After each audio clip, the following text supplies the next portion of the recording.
할렐루야, 할렐루야. 우리 사순절 세 번째 주간 오늘 수요 찬양 예배 우리 마음과 뜻과 정성을 다해서 여호와 하나님께 올려드리겠습니다. 우리 다 같이 기도하겠습니다.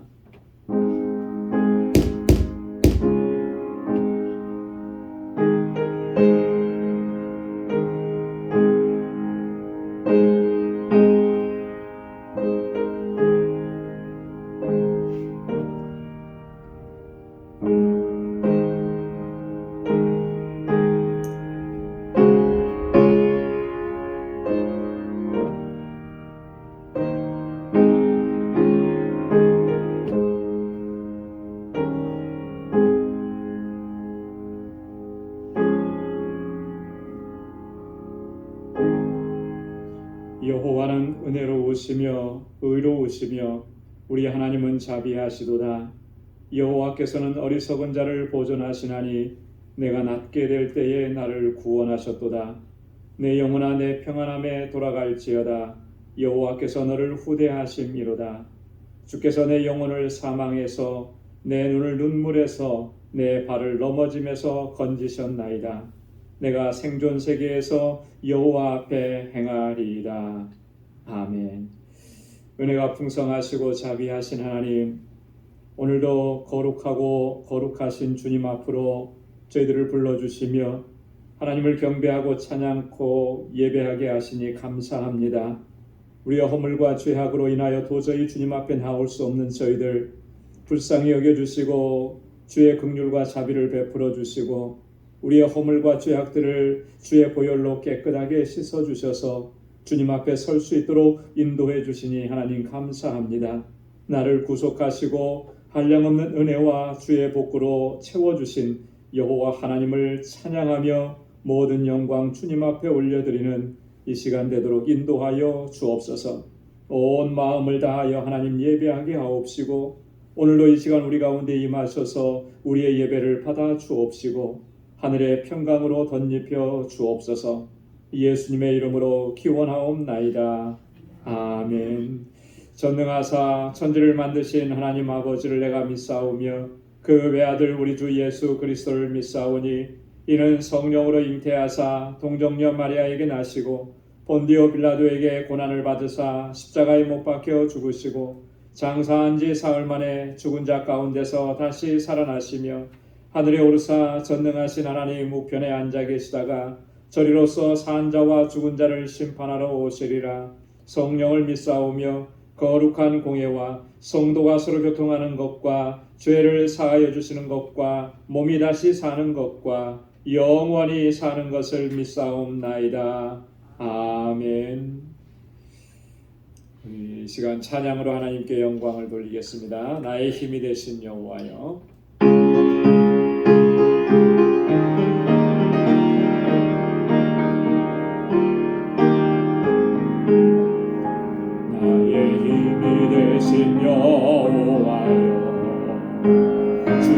주님을 사랑합니다. 주는 나의 반석이시며 나의 요새시라.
예수가 거느리시니 힘차게 찬양하겠습니다.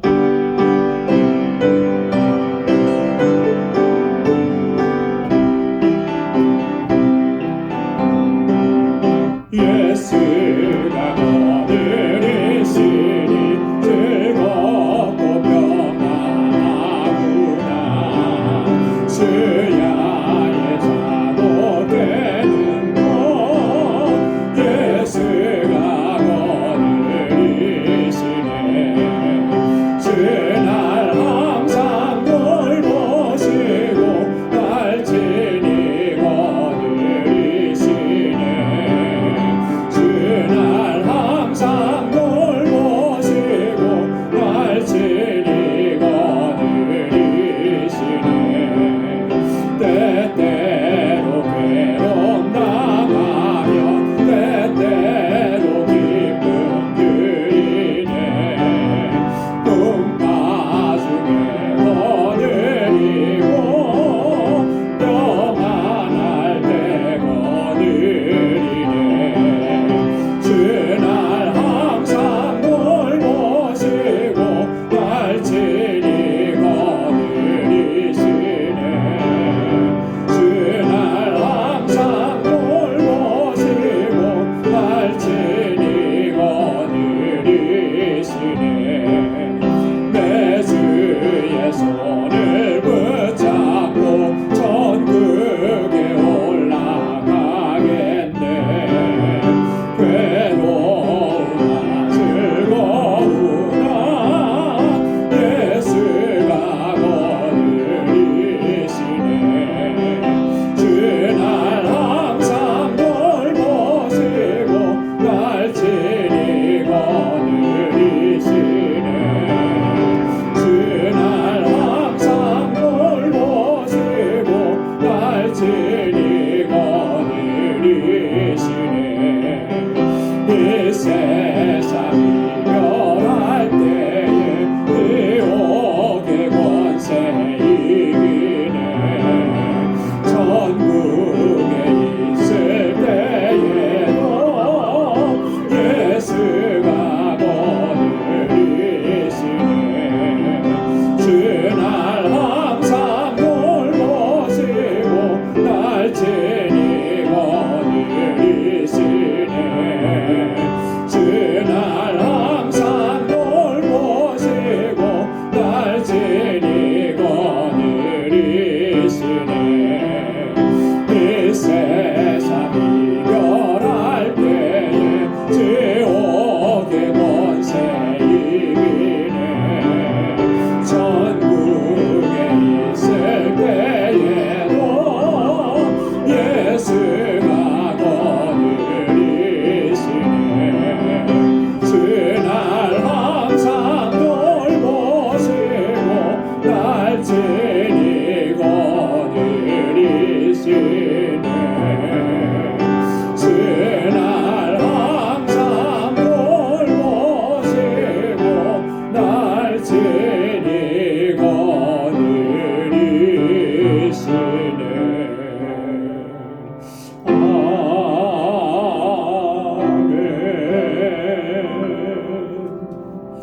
아멘. 나의 갈 길 다가도록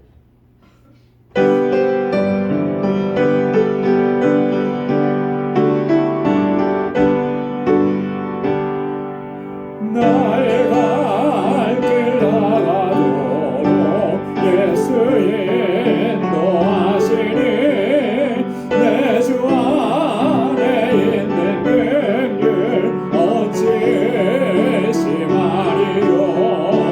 믿음으로 사는 자는 하늘 위로 받겠네. 무슨 일을 만나든지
인도해 주셨습니다. 이렇게 고백하고 하나님을 찬양할 수 있는 우리 모두가 되길 소망합니다. 우리 이 시간 다 같이 통성으로 기도하겠습니다. 교회를 위해서 세우신 직분자들을 위해서 우리 교회에 주신 사명 잘 감당할 수 있는 우리 모든 지체들 되기 위해서 또 우리 주일학교와 유스그룹과 EM과 또 사역자를 위해서 함께 기도해 주시고 또 우리 지체들 가운데 환우들을 위해서 또 연로하신 어르신들 또 여러 가지 어려움을 겪는 우리의 지체들을 위해서 함께 기도해 주시고 또 우리의 선교 사역을 위해서 또 우리 선교지를 위해서 특별히 멕시코 알라메다 방주교회 위해서 함께 기도해 주시고요. 또 우리가 살아가고 있는 이 땅을 위해서 우리의 떠나온 조국을 위해서 오늘 이 시간 주님 앞에 가지고 나온 우리의 간절한 기도의 제목 이 시간 다 같이 통성으로 함께 기도하겠습니다. 은혜가 풍성하신 아버지 하나님 참 감사하고 감사합니다. 아버지 하나님 저희들을 지극히 사랑하시고 놀라우신 은혜와 은총을 베풀어 주신 주님 아버지 사망 권세를 이기고 아버지 하나님의 영원하신 생명을 소유한 백성으로 살아갈 수 있도록 우리에게 은혜 베풀어 주신 하나님 참으로 고맙고 감사합니다. 이제는 아버지 하나님의 은혜의 감격 속에서 늘 주님을 찬양하고 예배하고 하나님의 뜻에 순종하고 믿음으로 살아갈 수 있는 저희들 되게 하여 주시옵소서. 이렇게 하나님을 예배할 수 있는 놀라운 특권을 허락해 주신 하나님 감사합니다. 우리의 마음을 다하고 힘을 다하여 하나님 예배하고 주님 찬양하고 주의 이름을 높이는 저희들 되게 하여 주옵소서. 우리 방주교회를 23년 전에 세워주시고 여기까지 인도하신 하나님 감사합니다. 아버지 하나님 이 방주재단이 정말 하나님의 기쁨의 재단들 되게 하시고 믿음의 역사와 사랑의 수고 소망의 인내로 소문난 재단이 되게 하여 주옵소서. 우리에게 허락해 주신 이 영혼 구원의 사명을 잘 감당하는 구원의 방주가 되게 하옵소서. 세상을 향하여서 진리의 등대가 되게 하시고 하나님 택하신 영혼들을 주님 앞으로 인도하는 이 사명 온전하게 감당케 하여 주옵시고 아버지 하나님 기름 부어 세우신 주의 종들과 각 기관들마다 세워주신 주님의 신실한 청지기들을 붙잡아 주시고 아버지 늘 주님 앞에 헌신하고 충성을 다하며 아버지 저희의 수고가 헛되지 아니하고 아버지 정말 하나님께서 영광 중에 받으시는 헌신이 되도록 도와주시옵소서. 또 하나님 아버지 이곳에서 자라는 우리 어린 생명들과 사랑하는 학생들 청년들을 붙잡아 주시고 이 세대 가운데 정말 하나님의 귀한 일꾼들이 다 되게 하여 주옵소서. 또 하나님 아버지 저들을 말씀으로 양육할 귀한 목자를 하나님 속히 보내어 주옵시고 아버지 하나님 우리 모든 교사들에게 은혜와 능력과 주의 복으로 함께하여 주시옵소서. 아버지 하나님 우리 사랑하는 지체들 가운데 육신의 연약함과 여러가지 아버지 삶의 질고로 고난 중에 있는 사랑하는 심령들 주여 긍휼히 여겨주시고 불쌍히 여겨주시며 주님 치료하시고 회복의 은혜를 더하시고 주님의 평강을 더하여 주시옵소서. 아버지 하나님 날마다 주의 은혜가 차고 넘치는 삶이 되도록 인도하여 주옵소서. 우리 사랑하는 성도들의 가정과 또 저들의 선호하는 모든 일들과 하나님 허락해주신 믿음의 기업들을 든든하게 지켜 주옵소서. 아버지 하나님 우리 사랑하는 자녀손들 하나님 정말 하나님 잘 경외하는 믿음의 아들과 딸들이 되게 하시고 이 세대에 하나님 주의 뜻을 온전히 펼쳐갈 수 있는 주의 백성들이 다 되게 하여 주옵시고 우리 사랑하는 성도들의 가정이 믿음으로 온전히 하나 될 수 있게 하시고 아직도 주님을 영접하지 아니한 그 영혼들이 주님 앞으로 돌아오는 놀라운 역사를 허락하여 주시옵소서. 아버지 하나님 지금도 세계 곳곳에서 주의 복음을 전하는 사랑하는 주의 종들과 그 선교지를 하나님 주장하여 주시옵고 또 하나님 아버지 사랑하는 선교사님들 아버지 안전하게 지켜주시고 건강하게 하시고 하나님 그 사역에 필요한 모든 것들을 하나님 부족함 없이 채워주옵소서. 우리 알라메다 방주교회 하나님 세우셨사오니 능력 가운데 붙잡아 주시고 그 지역을 복음화시키는 귀한 아버지 구원의 방주가 되도록 도와주시며 우리 정특수 선교사님과 함께하는 모든 사역자들 하나님께서 눈동자와 같이 지켜주시고 권능으로 함께하여 주옵소서. 우리의 떠나온 조국을 불쌍히 여겨주시고 아버지 그 땅에 하나님 정말 주의 긍휼과 자비를 베풀어 주시고 믿음의 사람들을 통하여서 바른 길을 걸어갈 수 있도록 도와주시며 위정자들에게 하나님 은혜를 베풀어 주시고 저들이 하나님을 두려워할 줄 아는 귀한 마음을 갖게 하여 주옵시고 모든 교회와 하나님의 백성들이 일어나서 하나님 진리의 빛을 전하게 하여 주시옵소서. 우리가 살아가고 있는 이 땅이 정말 하나님께서 세우신 땅으로 바로 세워져 갈 수 있게 하시고 아버지 하나님 복음으로 아버지 새롭게 되는 역사가 있도록 인도하여 주옵시고 아버지 하나님 아버지 하나님 우크라이나요 아버지 하나님 또한 아버지 러시아와 이 전쟁이 하나 쉽게 해결되고 평화가 아버지 이루어질 수 있도록 하나님 역사하여 주시길 간절히 원합니다. 하나님 아버지 오늘도 주님께 나와서 우리 마음의 소원을 주님 앞에 간절히 아뢰오니 사랑하는 주의 종들의 그 간절한 기도마다 하나님 들으시고 응답해 주시고 하나님의 선하신 역사를 이루어 주시옵소서. 오늘도 주의 말씀으로 우리를 새롭게 하여 주시고 주님 앞에 새로운 결단으로 설 수 있는 은혜의 시간이 되도록 인도하여 주시옵소서. 아버지 하나님 모든 것 감사하고 예수님의 이름으로 간절히 기도드리옵나이다. 아멘.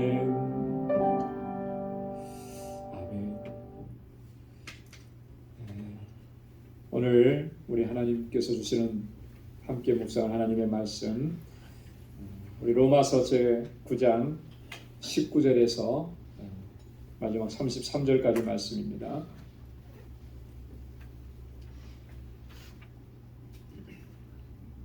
로마서 제 9장 19절에서부터 마지막 절까지 한 절씩 교독하겠습니다.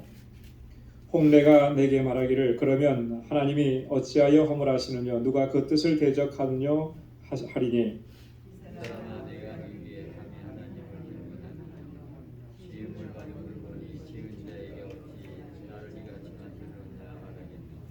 토기장이가 진흙 한 덩이로 하나는 귀히 쓸 그릇을 하나는 천이 쓸 그릇을 만드는 권이 없느냐.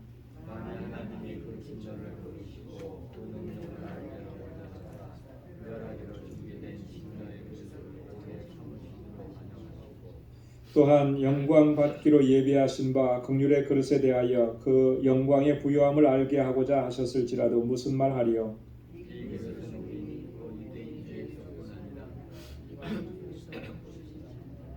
호세아 그래도 이르기를 내가 내 백성 아닌 자를 내 백성이라 사랑치 아니한 자를 사랑한 자라 부르리라.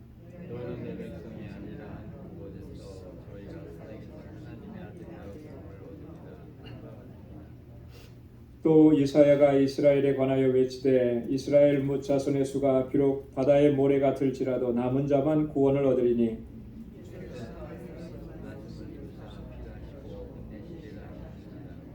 또한 이사야가 미리 말한 바 만일 만군의 주께서 우리에게 씨를 남겨두시지 아니하셨다면 우리가 소돔과 같이 되고 고모라와 같았으리로다 함과 같으니라.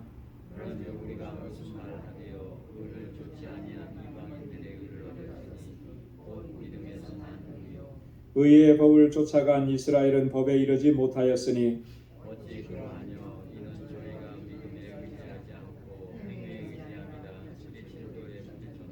다 함께요. 기록된 바 보라 내가 부딪히는 돌과 거치는 반석을 시온에 두노니 저를 믿는 자는 부끄러움을 당치 아니하리라 함과 같으니라. 아멘. 할렐루야. 오늘 지난주에 이어서 로마서 9장에 있는 말씀 계속 살펴보겠습니다. 지난주 1절부터 18절까지 말씀에서는 우리가 어떤 내용들을 살펴보았습니까? 1절과 2절에서 볼 수 있는 것처럼 바울이 자기 동족 그 유대인들에 대해서 그들을 향한 큰 근심과 또 그치지 않는 고통이 있다라고 하는 것을 고백하는 그런 내용을 살펴봤습니다. 바울이 어느 정도로까지 간절함을 가지고 있었냐면 3절에 보니까 내가 내 자신이 저주를 받아서 그리스도에게서 끊어질지라도 내가 원하는 바라. 뭘 원하는 것이냐면 내 동족 유대인들이 구원받는 것. 저들이 예수를 믿고 예수를 메시아로 그리스도로 받아들이고 믿고 구원받는 것. 이것을 위해서라면 내가 정말 그리스도에게서 끊어질지라도 그거 내가 간절히 원하는 것이다. 이렇게 바울의 간절함을 고백했었습니다. 그리고 바울은 이 유대인들이 얼마나 큰 특권을 하나님께로부터 받았는지를 또 설명을 했어요. 그들에게는 양자됨이 있고 그들에게는 영광이 있고 언약이 있고 율법이 있고 약속이 있고 또 조상 대대로 이렇게 하나님을 섬겨왔고 육신적으로 보면 그리스도도 그들을 통해서 오셨고 이렇게 놀라운 특권을 가지고 있는데 그럼에도 불구하고 그리스도를 메시아를 예수를 믿지 않는 이런 모습이 너무나 안타까웠다라고 하는 것이죠. 자, 그런 내용들을 가지고 이제 그들이 정말 구원받기를 간절히 원한다 이렇게 고백을 했고요. 두 번째로는 이 하나님의 택하심과 부르심에 대한 그 하나님의 절대 주권을 이야기했습니다. 부르시고 택하시는 것은 하나님의 절대 주권이다라고 하는 거예요. 하나님의 주권에 속하는 것이다. 그러면서 하는 말이 이게 원하는 자로 말미암음도 아니고 다른 박질하는 자로 말미암음도 아니다. 우리가 인간이 얼마나 애를 쓰고 노력하고 수고했다고 해서 그가 택하심을 받고 구원함을 얻은 거 결코 아니라는 거예요.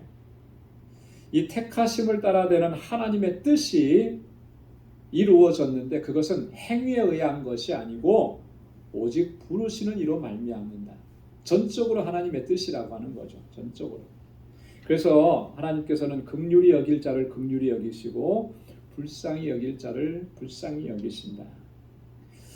여기서 바울이 강조하는 것은 이 하나님의 절대 주권을 강조하면서 여러분 이 신앙이라는 것, 참된 신앙이 뭐냐라고 했을 때 가장 핵심적인 요소가 뭐냐면 이 하나님의 절대 주권을 인정하는 거예요. 그리고 그 하나님의 절대 주권에 온전하게 순종하는 것, 그게 참된 신앙이고 신앙의 가장 기초라고 하는 것입니다. 여러분 하나님의 주권을 인정하지 않으면 온전한 신앙으로 나아갈 수가 없습니다. 그렇죠? 모든 것이 다 하나님의 주권, 하나님의 그 뜻하신 바에 의해서 이루어지는 것인데 그것을 우리가 인정하지 않으면 중간중간에 뭘 자꾸 얘기하느냐면요, 사람의 생각이 들어가는 거죠. 내 뜻이 들어가는 거예요. 하나님의 뜻은 이것은 아닌 것 같다라고 하는 하나님의 뜻에 대한 반대를 자꾸 얘기를 이러면은 그거는 참된 신앙이 아닌 것이죠. 그래서 진짜 하나님께서 원하시는 참된 신앙, 그것은 이 하나님의 절대 주권을 인정하는 것부터 시작하는 겁니다. 그래야만 온전한 순종으로 나아가야 돼요. 그래서 바울이 이 하나님의 주권을 이렇게 강조하고 있는 것입니다. 자, 그 다음에 이제 이어져서 오늘 19절부터 말씀을 보면 세 부분으로 나눠볼 수 있는데요. 다시 한번 이 하나님의 절대 주권에 대해서 이야기하면서 19절부터 26절까지 토기장이의 비유를 들어서 설명을 합니다. 여러분 이 토기장이의 비유는 우리가 익히 잘 알고 있는 그런 비유의 말씀인데 그것이 의미하는 바가 뭐냐라고 하는 것을 여기서 우리가 다시 한번 살펴보고요. 자, 두 번째 부분은 27절부터 30절까지인데 하나님의 은혜라고 하는 거예요. 하나님의 은혜. 이 하나님의 은혜가 어떻게 나타났냐면 이 남은 자를 구원하시는 거예요. 여러분 이 남은 자 사상은 이따가도 잠시 얘기하겠지만 이사야서의 중심 주제 중에 하나입니다. 이사야서. 이사야 선지자는 이스라엘 민족 전체가 구원받는 것에 대해서는 이야기하지 않습니다. 물론 이스라엘 전체가 이렇게 선민으로 부름을 받은 것은 사실이지만 그 가운데서도 정말 하나님 앞에 신실한 믿음으로 나오는 특별한 이 남은 자들이 있다라고 하는 거예요. 그래서 하나님의 구원하심이라고 하는 것은요, 이렇게 어떤 민족적인 구원을 얘기하는 거 아닙니다. 우리가 그렇게 생각하기가 참 쉽고 유대인들은 그렇게 생각을 했어요. 내가 유대인이니까 우리는 하나님의 구원을 받은 것이다. 근데 결국 그렇지 않잖아요. 유대인이면서도 하나님의 선민이라고 자처하면서도 이미 구약 성경에서 제시했던 메시아가 오셨음에도 불구하고 그 메시아를 믿지 않고 거부하잖아요. 이런 사실들을 봤을 때 하나님께서는 민족적으로 구원하시는 것이 아니고 언제나 신앙은 뭡니까? 하나님과 1대1의 관계인 거예요. 1대1의 관계. 예를 들어서 우리 가족이 온전히 몇 대째 믿음의 집안이다. 그래서 내가 저절로 구원함에 이르는 것 결코 아니라고 하는 것이죠. 하나님과의 1대1의 관계인데 그 구원하심에 이를 때 이 남은 자라고 하는 게 끝까지 남아서 믿음을 지키는 이 남은 자 사상이 바로 이사야서의 중심 주제로 나타나는데 그것이 오늘 우리에게 얼마나 은혜가 되느냐라고 하는 것을 또 보게 됩니다. 그리고 마지막 부분 31절로 33절에는 믿음에서 난 의, 믿음으로 말미암는 의, 이것이 중요하다라고. 여기서 바울이 두 가지를 비교합니다. 이방인들이 의를 얻었는데 의롭다함을 얻었는데 그것이 어떻게 해서 의롭다함을 얻은 것이냐? 믿음으로 말미암은 것이다. 그런데 반대로 유대인들은 어떠했느냐? 의의 법을 쫓아갔는데 결국 거기에선 실패했다라고 하는 것이죠. 왜 실패했느냐? 믿음에 의지하지 않고 행위를 의지했기 때문에 그렇게 됐다. 아주 중요한 주제를 마지막에 결론으로 이야기합니다. 자, 오늘 그러면 첫 번째부터 보겠습니다. 하나님의 절대 주권, 토기장이의 비유. 자, 우리가 1절부터 18절까지 바울이 뭘 강조했다 그랬죠? 하나님의 절대 주권을 강조했다 그랬습니다. 하나님의 절대 주권을 강조. 자, 이렇게 하나님의 주권을 강조하다 보니까 그죠? 하나님께서 긍휼히 여길 자는 긍휼히 여기시고 강팍해 할 자는 또 강팍해 하신다. 이렇게 하니까 예상되는 질문이 하나 발생을 하는 것입니다. 바울이 이제 그것을 생각하고 19절에 이런 말씀을 하는 거예요. 뭐냐면 혹 내가 내게 말하기를 그러면 하나님이 어찌하여 허물하시느냐 누가 그 뜻을 대적하느냐 하리니. 자, 앞에를 보십시오. 예. 자, 충분히 이런 얘기 할 수 있겠죠. 그죠? 예. 택하심도 하나님의 절대 주권이고 유기하고 버리심도 하나님의 절대 주권에 속한 것이라면 자, 버림을 받은 사람 그 사람에 대해서 하나님께서 어떻게 허물하실 수가 있느냐. 하나님 버리셨는데 그것도 하나님의 주권인데 뭐 그가 잘못한 거 아니고 자, 이렇게 질문할 수 있다라고 하는 거예요. 그러니까 하나님의 선택과 하나님의 유기에 대해서 하나님의 절대 주권이 있다라고 하는 것에 반론을 제기하는 이런 질문이 충분히 있을 수 있다라고 하는 것이죠. 여기서 보면은 구약의 인물들 가운데 유기되었다, 버림바가 되었다라고 하는 인물들로 등장하는 사람들이 누구였냐면 바로 이삭을 하나님께서 선택하실 때 버림받은 사람은 누구예요? 이삭을 선택하실 때 이삭은 약속의 자녀였잖아요. 이스마엘이죠, 그렇죠? 그리고 나머지 또 다른 배다른 6명의 형제들, 그들은 육신의 자녀예요. 하나님의 택하심이 없다란 말이죠. 자, 그 다음에 하나님께서 야곱을 택하셨을 때 누가 버림이 된 거예요? 에서가 버림이 된 거잖아요. 자, 이런 사람들을 얘기해요. 이렇게 버림받은 사람들이 하나님의 이것도 주권적인 역사 속에서 있다면 이렇게 버림받은 사람들을 어떻게 허물하실 수가 있느냐, 그들에게 책임을 물을 수가 있느냐, 이런 질문이거든요. 여러분, 이 질문에 대해서 뭐라고 대답하시겠습니까? 참 이게 대답하기 힘든 질문이잖아요, 그죠? 그 사람들은 하나님께서 버렸는데 그들을 또 허물한다라고 하는 거, 그들에게 죄를 묻는다라고 하는 거, 그게 이해가 안 된다라고 하는 것이죠. 충분히 그렇게 하실 수, 이런 질문을 할 수 있는데 여기에 대한 바울의 답변은 뭡니까? 뭐라고 답변을 해주십니까? 거기에 대해서 이러하다 이렇게 장황하게 설명하지 않아요. 장황하게 설명하지 않고 단 한마디로 얘기합니다. 이게 하나님의 절대 주권에 대한 바른 인식이라고 하는 거예요. 그게 뭡니까? 20절 말씀에 뭐라고 얘기하죠? 이 사람아 내가 뉘기에 감히 하나님을 힐문하느냐 그래요. 힐문하느냐. 네가 뭔데 하나님께서 하시는 일에 그것이 잘됐다 잘못이다 그렇게 하면 안 되지 않느냐 이렇게 말할 수가 있느냐. 그거는 말할 수 없는 것이다라고 하는 거예요. 아예 그냥 원초적으로 그런 질문을 하는 것도 이건 설명이 필요 없는 것이다라고 얘기하는 거예요. 여러분 이 대답에 대해서 우리가 좀 잘 이해를 해야 돼요. 과연 우리가 하나님께서 그렇게 하셨다고 하는데 거기에 대해서 우리가 뭐라고 얘기할 수 있겠느냐.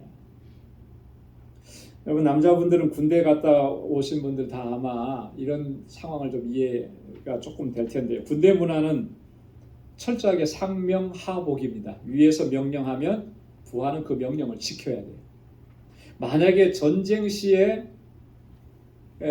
상관이 명령을 내렸는데 부하가 그것을 지키지 않고 따르지 않았다 그러면 그 사람은 그 자리에서 죽일 수도 있어요. 명령 불복종으로. 이만큼 군대 문화는 상명하복입니다. 그래서 평상시에도 그래요. 위에서 명령을 내리고 이거 하라 그러면 밑에 사람은 그거 이유도 물을 수가 없는 거예요. 질문도 할 수가 없는, 그냥 하라 그러면 하는 거예요. 이게 군대의 상명하복의 문화라고 하는 거죠. 요즘은 그렇지 않은 것 같아요. 요즘 군대는 그렇지 않은 것 같아요. 근데 제가 군대 생활할 때만 해도 그런 문화였죠. 그래서 만약에 뭐 안 따른다지 그러면 굉장히 그 체벌이 가해지는 거죠. 그 기합도 맞고 또 매도 맞고 막 그렇게 해요. 자, 이런 걸 생각한다면 하나님의 절대 주권은 그보다 더 절대적인 거죠. 하나님께서 하신 말씀, 하나님께서 행하신 일에 대해서 우리가 뭐라고 말할 수가 없다라고.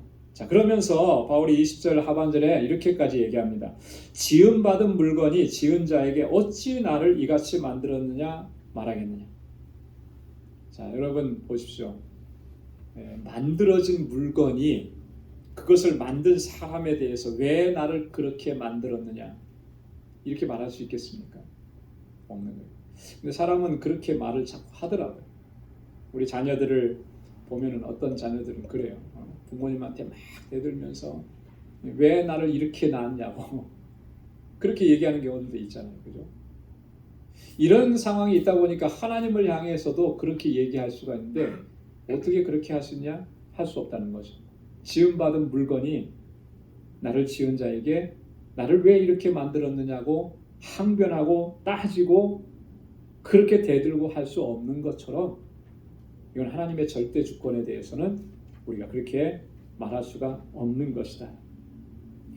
여러분이 하나님의 주권에 대해서 우리가 침묵해야만 하는, 침묵할 수밖에 없는 절대적인 이유가 있습니다. 그게 뭐죠?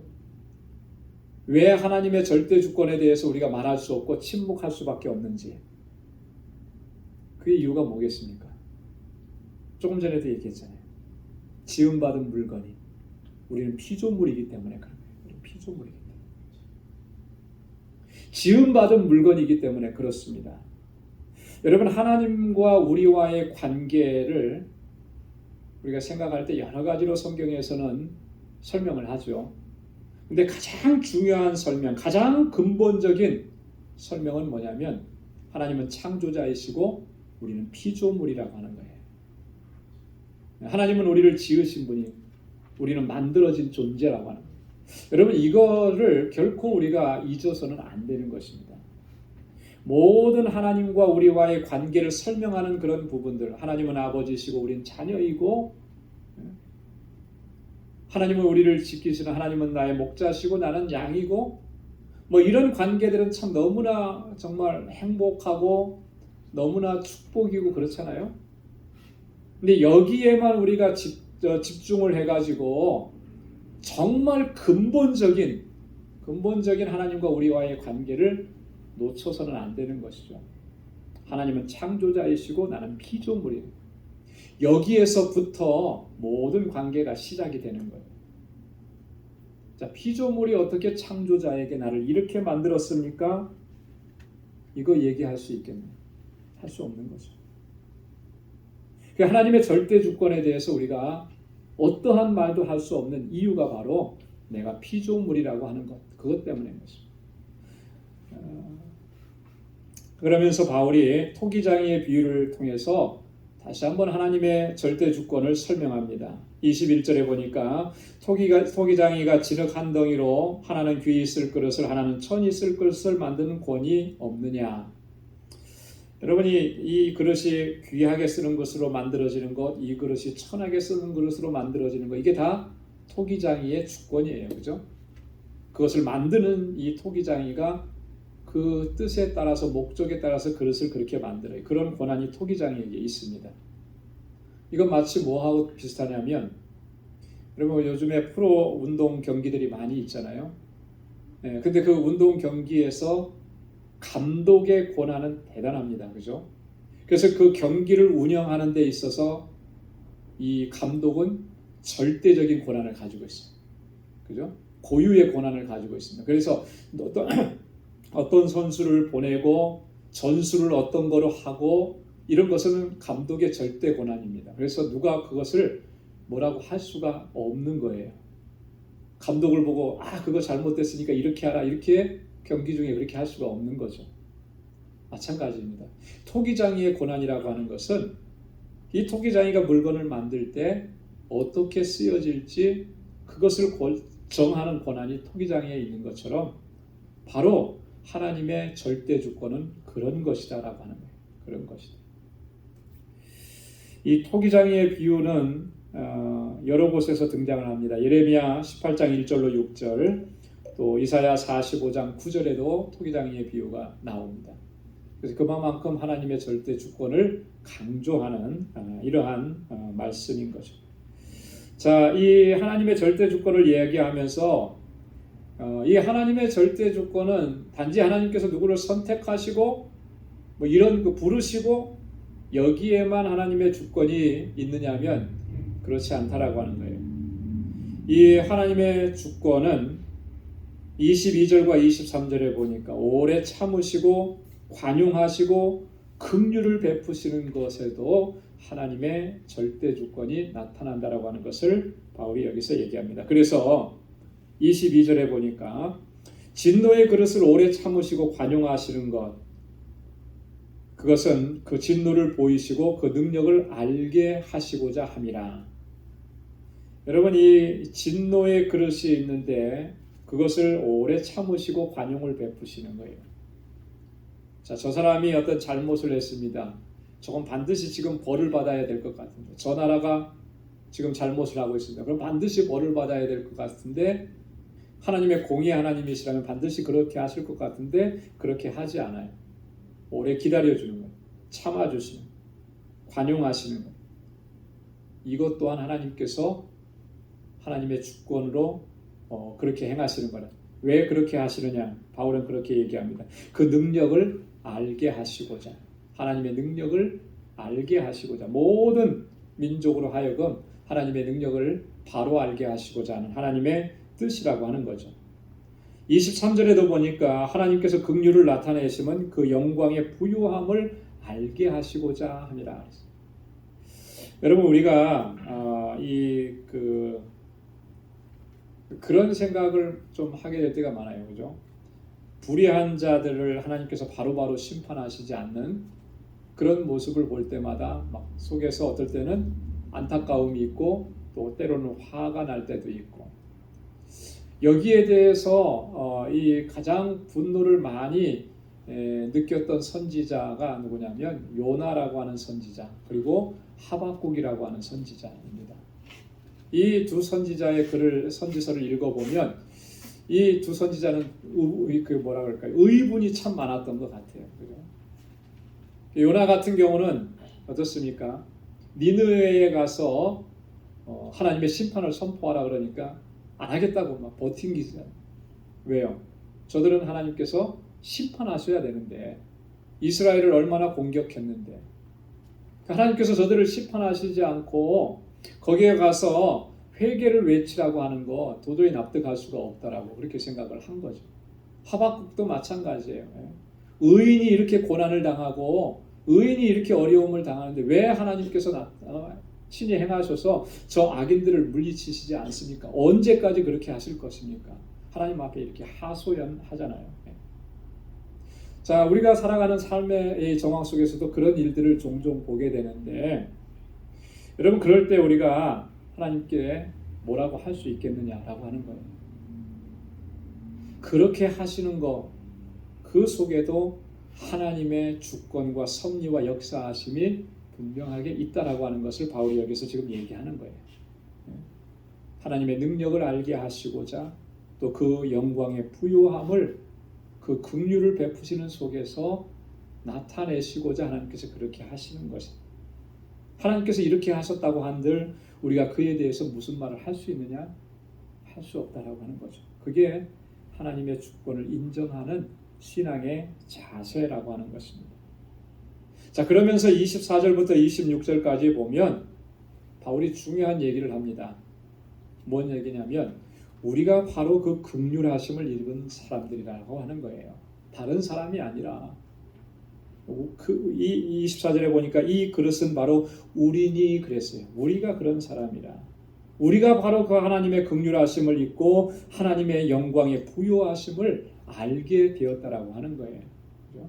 하나님이 오래 참으시고 하나님이 관용을 베풀어 주시고 하나님께서 우리에게 긍휼을 베풀어 주시고, 그래서 우리가 은혜를 입었고 긍휼을 입었고 우리가 하나님의 은총 안에 거하게 되었다라고 하는 것을 바울이 이야기하는 것입니다. 그러면서 호세아의 글을 인용해 옵니다. 25절과 26절에 보면, 자, 호세아가 하나님께서 이미 오래전에 호세아를 통해서 이런 말씀을 다 해주신 거예요. 25절 26절에 보니까 호세아의 글에도 이르기를 내가 내 백성 아닌 자를 내 백성이라 사랑치 아니한 자를 사랑하는 자라 부르리라. 너희는 내 백성이 아니라 한 그곳에서 저희가 살아계신 하나님의 아들이라 부름을 얻으리라.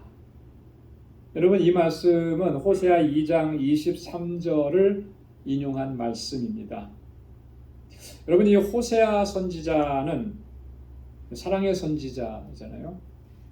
호세아는 자녀를 몇 명 낳았죠? 3명을 낳았어요. 그죠? 여러분 그 호세아의 자녀들의 이름을 혹시 기억하세요? 호세아 1장 3절로 9절을 말씀해 보면 이스라엘, 로로하마, 로암미 이렇게 세 자녀의 이름입니다. 근데 여러분 이 세 이름은요 다 부정적이에요. 부모가 자녀를 낳고 이름을 이렇게 지을 수는 없는 거예요. 그죠? 왜 그러냐면 이스라엘이라고 하는 말은 하나님이 흩으신다라고 하는 의미입니다. 로로하마라고 하는 말은 긍휼히 여김을 받지 못한다라고 하는 그런 의미입니다. 로암미라고 하는 말은 내 백성이 아니다라고 하는. 하나님께서 왜 호세아에게 이런 이름을 자녀를 낳고 이런 이름을 붙이라고 했을까요? 자, 호세아의 아내는 어떤 사람이었습니까? 고멜인데 음탕한 여인이었거든요. 그죠? 음란한 여인이었어요. 이미 그는 음란한 여인이었는데 하나님께서 그를 아내로 삼고 그를 통해서 자녀를 낳으라고 했고 그렇게 이런 이름을 붙여줘요. 자녀를 낳은 호세아가 이 이름을 자녀들에게 붙여줄 때 얼마나 마음이 속상했겠어요. 그죠? 근데 하나님께서 하라고 하시니까 해야죠. 그건 다 이스라엘의 영적인 상태에 대한 상징적으로 하나님께서 그 이름을 붙이라고 하신 거예요. 이스라엘이 지금 그렇게 된 거예요. 하나님께서 흩으실 수밖에 없는 상태 되었고 하나님 앞에서 긍휼히 여김을 받을 수가 없게 되었고 이제는 내 백성이 아니다라고 하는 하나님의 선언을 들을 수밖에 없는 그런 상황이었다라고 하는 겁니다. 자, 그런데 호세아 2장 1절에 보면 하나님께서 이렇게 말씀합니다. 너희 형제에게는 암미라 하고 너희 자매에게는 루하마라 하라. 앞에서 글자 하나가 빠져나갔어요. 그죠? 뭐가 빠져나갔죠? 로라고 하는 말이 빠져. 로라고 하는 말은 부정적인 적두어입니다. 아니다라고 하는 그런 말이에요. 자, 근데 아니다라고 하는 게 앞에서 빠져나갔으니까 이제 어떻게 돼요? 너희는 이제 긍휼히 여김을 받은 자다. 너희는 이제 내 백성이다라고 하는 그런 의미가 되는 것입니다. 긍휼히 여김을 받지 못하는 자, 내 백성이 아니라고 했던 그 사람들을 하나님께서 이제 어떻게 하신다는 거예요? 이제 그를 긍휼히 여기시고 그를 내 자녀로 받으신다라고 하는 그런 의미입니다. 이게 하나님의 주권적인 역사라고 하는 거예요. 자, 근데 이것이 이스라엘 백성들에게만 적용이 되었느냐 하면 그렇지 않다라고 하는 거죠. 이방인인 우리에게도 동일하게 적용이 된 거예요. 자, 그래서 우리가 전에는 어떤 사람들이었습니까? 긍휼히 여김을 받지 못한 사람들이었고 전에는 우리가 하나님의 백성이 아니었잖아요. 그런데 하나님께서 우리를 긍휼히 여겨주시고 우리에게 은혜를 베풀어 주신 거예요. 그래서 하나님의 백성이 되게 하신 거예요. 모든 것이 하나님의 절대 주권의 섭리고 역사라고 하는 거예요. 여러분, 우리가 이 사실을 기억하면 정말 감사하지 않을 수가 없는 거죠. 늘 하나님을 찬양하고 하나님께 영광 돌리지 않을 수가 없는 거예요. 우리가 언제부터 하나님의 자녀였습니까? 언제부터 우리가 은혜를 입은 자였습니까? 우리는 나면서부터 그렇게 은혜 입은 자라고 생각을 하는데 그런 존재가 아니었다라고 하는 거예요. 그죠? 그런데 하나님께서 우리를 그렇게 은혜를 입혀주셨고 너는 내 백성이라고 말씀을 해주신 것. 이게 하나님의 절대적인 주권을 가지고 우리의 삶 속에서 섭리하시고 역사하신 그 은혜라고 하는 것 우리가 항상 기억해야 할 줄로 믿습니다. 자, 두 번째 부분 남은 자 사상 하나님의 은혜에 대해서 27절부터 29절까지 말씀을 하는데 남은 자만 구원을 얻으리니 그랬습니다. 이 말씀들 27절과 28절 말씀은 이사야 10장 22절 23절에 있는 말씀을 바울이 인용하는 것입니다. 이사야서에서는 어떻게 기록되어 있느냐면 이스라엘이여 내 백성이 바다의 모래 같을지라도 남은 자만 돌아오리니 넘치는 공의로 회멸이 작정되었음이라. 이미 작정되었은즉 주 만군의 여호와께서 온 세계 중에 끝까지 행하시리라 그랬습니다. 이미 이사야 선지자를 통해서 이렇게 말씀하셨어요. 내 백성이 바다의 모래 같을지라도 누구만 돌아오리라? 남은 자만 돌아오리라. 자, 이 시대적인 배경을 보면요, 이사야가 이 말씀을 선포할 때는 바로 이 북왕국 이스라엘을 염두에 둔 것입니다. 북왕국 이스라엘이 아수르에 의해서 침략을 받게 되고 그래서 결국 다 멸망을 당하게 되죠. 이때가 BC 721년. 아수르에 의해서 예루살렘 북왕국이 멸망을 당하고 완전하게 멸망을 당하고 다시 나라를 세움을 입지 못하죠. 이 아수르가 아주 이상한 특별한 정책을 쓴 거예요. 그게 뭐냐면 두 가지인데요. 강제 이주 정책을 썼습니다. 그리고 혼혈 정책을 쓴 거예요. 그래서 완전히 이스라엘의 단일 혈통, 단일 민족의 이것을 완전히 바꿔버린 거예요. 이렇게 되니까 나중에 가서 그렇잖아요. 예수님 당시에도 그 남왕국 유다의 유대인들이 북왕국 출신들을 완전히 이방인 취급하잖아요. 그죠? 사마리아 사람들 이방인으로 취급해요. 왜? 이민족들과 혈통이 섞인 거예요. 자, 이렇게 북왕국 이스라엘은 완전히 역사 속에서 사라져 버렸습니다. 그런 가운데에서 이 소수의 남은 자만 겨우 돌아오게 될 것이다 라고 하는 것을 이사야 선지자를 통해서 선포하는 거예요. 그러니까 바울은 지금 이 역사적인 사실들을 들어서 설명을 하는 것입니다. 지금 이스라엘이 외형적으로 이렇게 하나님의 선민이고 하나님의 백성이라고 하지만 하나님의 심판이 임하면 그것은 다 몰락하게 되고 하나님은 새로운 이스라엘을 출현시킨다라고 하는 거예요. 그러면서 하나님의 심판을 강조하는 것입니다. 하나님의 약속이라고 하는 것이 앞에서도 말씀드렸던 것처럼 이스라엘의 다수, 아니 이스라엘의 전체를 통해서 그 하나님의 약속이 이어져 가는 것이 아니라 하나님께서 긍휼히 여기시는 그 소수의 남은 자들을 통해서 하나님의 약속은 성취되어져 간다라고 하는 겁니다. 그래서 이 이사야서를 통해서 주시는 말씀은 이 핵심적인 사상이 남은 자 사상이라고 합니다. 이사야 7장 4절, 이사야 8장 18절에 이 남은 자에 대한 말씀을 반복적으로 이렇게 말씀을. 근데 이 남은 자라고 하는 것도 결국은 하나님의 주권으로 역사하시고 섭리하시는 하나님의 긍휼이라고 하는 거예요.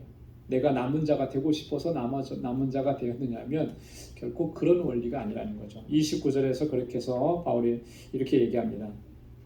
또한 이사야가 미리 말한 바 만일 만군의 주께서 우리에게 씨를 남겨두시지 아니하셨다면 우리가 소돔과 같이 되고 고모라와 같았으리로다 함과 같으니라.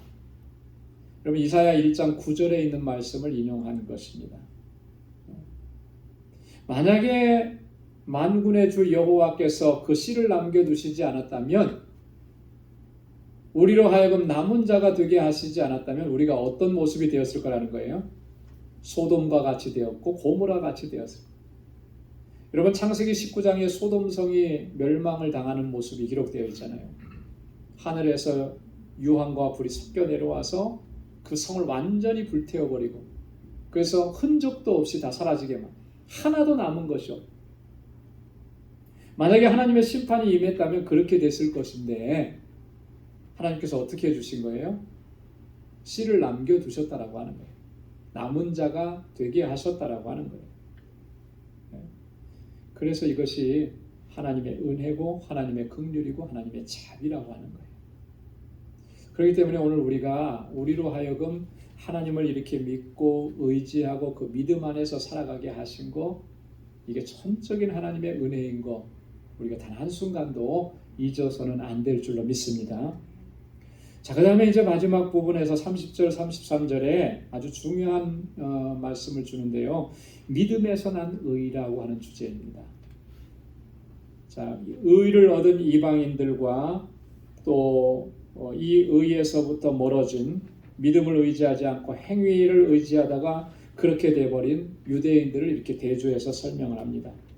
자, 30절에 보니까 그런즉 우리가 무슨 말하리요 의를 쫓지 아니한 이방인들이 의를 얻었으니 곧 믿음에서 난 의요 그랬습니다. 여기서 보면 의를 쫓지 아니한 이방인들 그렇게 얘기했잖아요. 그 앞에서 말한 게 의를 쫓지 않았다는 그 의는 바로 율법을 얘기하는 것입니다. 율법. 자, 그들은 율법을 쫓지 아니했는데 그들이 뭘 얻었어요? 하나님 앞에서 의롭다 하심을 얻었어요. 그들이 의를 얻은 것은 무엇으로 말미암은 것이냐? 믿음에서 난 것이다 라고 하는. 그 믿음은 뭘 믿는 거예요? 예수 그리스도를 믿는 믿음이라. 자, 그래서 이 믿음이라고 하는 것이 하나님의 의를 얻게 하는 것입니다. 이미 바울은 로마서를 시작하면서 로마서 1장 17절에서 바로 이 사실을 분명하게 선언했습니다. 복음에는 뭐가 나타났다 그랬어요? 복음에는 뭐가 나타났다고요? 하나님의 의가 나타났다 그랬어요. 하나님의. 여러분, 복음이라는 게 뭐가 복음인 거죠? 한마디로 얘기하면 뭐가 복음이에요? 복음은 뭐다? 한마디로 얘기하면 예수 그리스도, 예수님이 복음 아니에요. 그죠? 예수님. 그래서 예수님께서 하신 말씀, 예수님께서 행하신 그 모든 메시아적인 행위들, 예수님께서 십자가에 달려 돌아가신 이 모든 것들이 다 복음인 거예요. 복음은 뭡니까? 우리를 구원하시는 복된 말씀이고 복된 소식이잖아요. 자, 이 복음에는 하나님의 의가 나타난 거예요. 하나님의 의. 이 하나님의 의라는 것이 뭡니까? 이 하나님의 의는 우리로 하여금 의롭다 하심을 얻게 하는 것, 우리를 구원하시는 하나님의 구원의 은총을 이야기하는 것입니다. 복음으로 말미암아, 예수 그리스도로 말미암아 우리가 이렇게 되는 거예요. 그래서 이방인들이 의롭다 하심을 얻은 것은 믿음으로 말미암은 것이다. 여러분, 저나 여러분들이 우리가 의롭다 하심을 얻은 것도 마찬가지예요. 그죠? 예수 그리스도를 믿는 그 믿음으로 말미암아 의롭다 하심을 얻은 거예요. 우리가 뭐 율법이 어떤지 알았습니까? 몰랐지요. 그죠?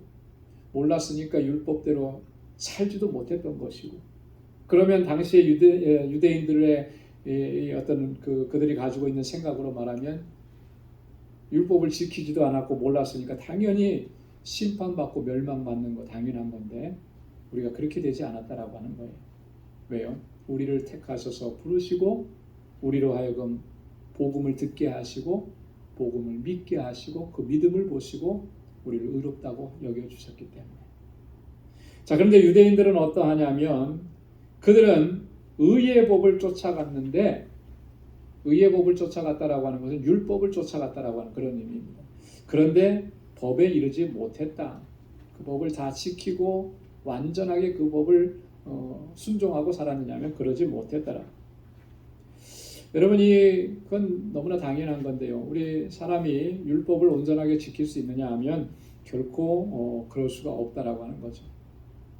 여기서 바울이 이야기하고 싶어 하는 것은 뭐냐면 이런 거예요. 뭐 우리가 그 법은 절대로 지킬 수 없다. 뭐 그걸 얘기하려고 하는 것보다는 이런 겁니다.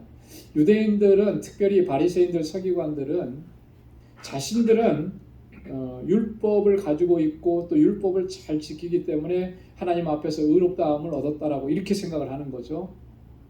자, 그런데 정말 그러냐면 그것은 너무나 외적이고 형식적인 것뿐이라고 하는 거예요. 정말로 율법의 본질은 그들은 외면했다라고 하는 거죠. 형식적으로만 준수한 겁니다. 그래서 진정한 의의 법에는 그들이 도달할 수가 없었다. 하나님께서 율법을 주실 때, 법을 주실 때는 그 법에 담겨진 하나님의 정신이 있는데, 그죠? 그 하나님의 정신은, 하나님의 마음의 중심은 전혀 살피려고 하지 않은 거예요. 그러면서 우리는 율법을 다 지켰으니까, 그러니까 우리는 의로운 사람들이다. 이렇게 얘기했다. 여기에 대해서 예수님께서는 아주 신랄하게 비판하셨잖아요. 마태복음 23장에 보면, 마태복음 23장 23절에 보니까 화 있을진저 외식하는 서기관들과 바리새인들이여, 너희가 박하와 회양과 근처의 11조는 드리되 율법에 더 중한 바 의와 인과 신은 버렸도다. 그러나 이것도 행하고 저것도 버리지 말아야 할지니라. 여러분, 우리가 자랑하는 것들도 여기에 포함될 수 있어요. 그죠? 자, 앞에 보시고요.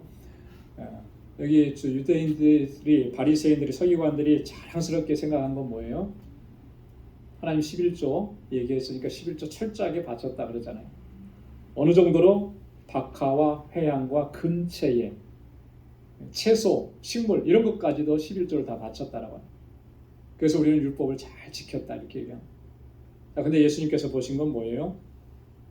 너희는 더 중요한 것을 놓쳤다. 율법의 정신을 놓쳤다라고 합니다.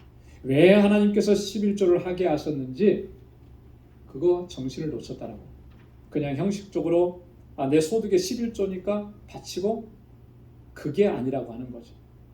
더 중한 바 의와 인과 신은 버렸다라고 하는 거예요. 이것도 행하고 저것도 버리지 말아야 할지니라. 하나님께서 우리에게 율법을 주실 때, 여러분이 율법을 주셨을 때 그것은 그 안에 하나님을 사랑하는 마음, 하나님을 향한 마음의 중심을 담아서 그 말씀에 순종하는 것을 원하시는 것인데, 그러지 않은 것이죠. 바리새인들과 서기관들. 하나님의 뜻하고는 전혀 상관이 없는 거예요. 오늘날 우리도 여러분 믿음에 의지하지 않고 이렇게 행위에 의지하는 그런 신앙생활을 할 수 있는 여지가 너무나 많은. 여러분 우리가 예배를 정말 참석을 하고 주의를 잘 지키고 헌금 생활도 잘하고 봉사도 열심히 하고, 여러분 이거 다 좋은데 또 그렇게 해야 되는데, 여러분 그것을 자랑하면서 내가 정말 하나님 잘 섬기고 하나님 기쁘시게 하고 있다 이렇게 생각한다면 그건 정말 우리가 바리새인적인 생각을 하고 있을 가능성이 상당히 높은 거예요.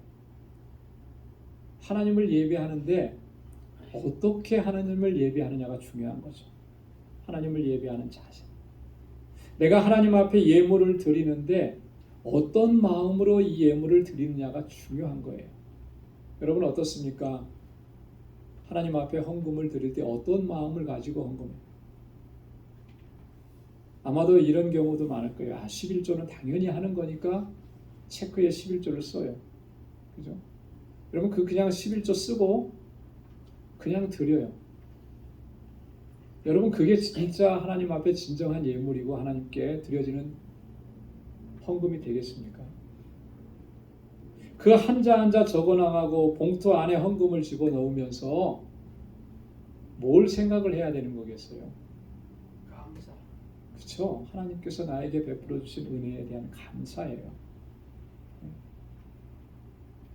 비록 내 삶이 힘들고 어려워도 그래도 하나님께서 나를 늘 지켜주시고 여기까지 오게 하시고 살아가게 하시고 매 순간순간이 하나님의 은혜에 정말 감사합니다.